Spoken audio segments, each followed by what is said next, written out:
Hello everyone, welcome back to my channel. So আবারও আসলাম আপনাদের সামনে নতুন একটা রেসিপি নিয়ে। সো আজকের রেসিপিতে থাকতেছে বালি হাঁসের কষা মাংস।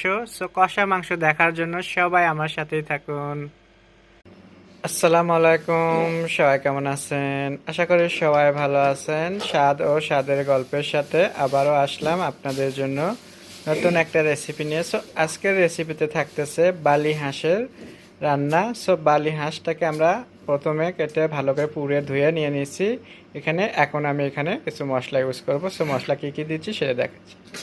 প্রথমে আমি এখানে গরম মশলা দিচ্ছি। গরম মশলাটা নিচে এলাচ, দারচিনি, তেজপাতা, গোলমরিচ, লবঙ্গ এখানে অ্যাড করে দিলাম।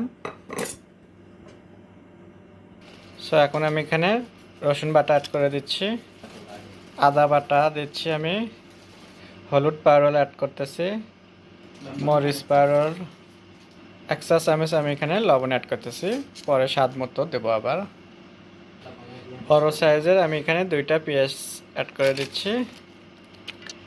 সো এখন আমি এখানে তেল দিচ্ছি পরিমাণ মতো। সো পেঁয়াজটা দেওয়া হয়ে গেছে। এখন আমি হাতের সাহায্যে এটাকে মাখিয়ে নেব। আজকে আমি কিন্তু একদম বসা হাতে ভালো করে মাখিয়ে নিয়ে আমি বসা মাংস রান্না করব। সো দেখতেই পাচ্ছেন যে হাঁসের মাংস কিন্তু 1 কেজির মতো কিংবা 3 পর মতো হবে। এখানে অনেকগুলোই হয়েছে একটা হাঁসের।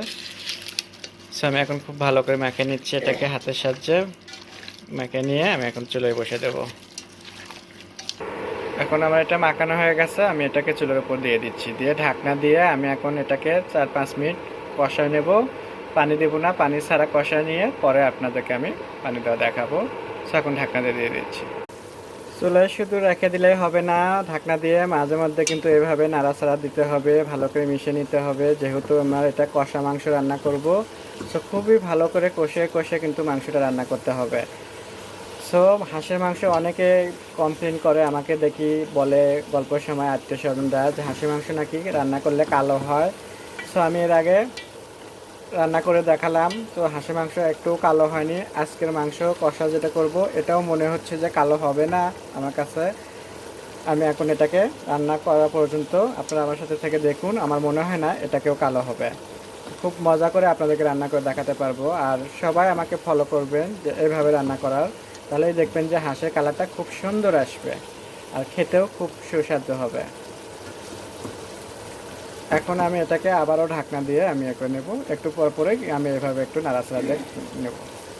সো কষাতে কষাতে মাংস কিন্তু তেলের উপর তুলেছি। সো এখন এখানে আমি একটু সেদ্ধ হওয়ার জন্য গরম পানি অ্যাড করব। মাংসটা আমার কষানো হয়ে গেছে, দেখতেই পাচ্ছেন তেলের উপর উঠে গেছে। এখন আমি এখানে গরম পানি অ্যাড করে দিয়ে আমি মাংসটাকে সেদ্ধ করে নেব। তারপরে আবার রান্নাটা আমি একদম কষায় নিয়ে নেব। আমি সেদ্ধ করার জন্য গরম পানি অ্যাড করে দিচ্ছি।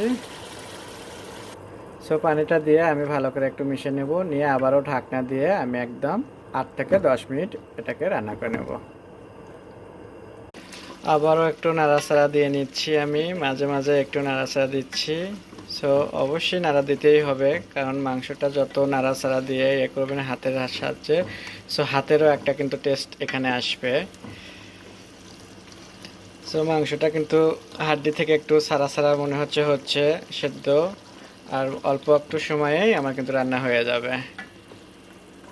সো কষাতে কষাতে মাংসটা কিন্তু আমার রান্না হয়ে গেছে, দেখতেই পাচ্ছেন। আমি এখন চুলাটা অফ করে দেব, দিয়ে আপনাদেরকে একদম খুব সুন্দর করে সার্ভ করে দেখাবো, সুন্দর একটা বাটিতে করে। সো যার যার হাঁসের মাংস খুব পছন্দ তারা আমাকে কমেন্ট করে জানাবেন, যারা অপছন্দ তারাও জানাবেন। আর রান্নাটা কেমন হয়েছে, কালারটা কেমন হয়েছে অবশ্যই আপনারা জানাবেন। সো এটা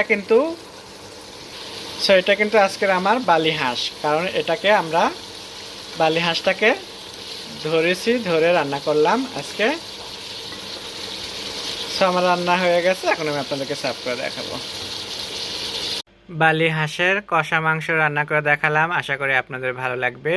আপনাদের যদি ভালো লেগে থাকে তাহলে বাসায় অবশ্যই ট্রাই করে দেখবেন এইভাবে রান্না করে, তাহলে বাসার সদস্য যারা আছে সবাই কিন্তু অনেক মজা করে খাবে। অ্যান্ড আমার ভিডিওতে আপনারা অনেক অনেক সাপোর্ট করবেন। সো আমাকে সাপোর্ট করার জন্য আপনাদেরকে অনেক ধন্যবাদ। সবাই ভালো থাকবেন, আল্লাহ হাফেজ।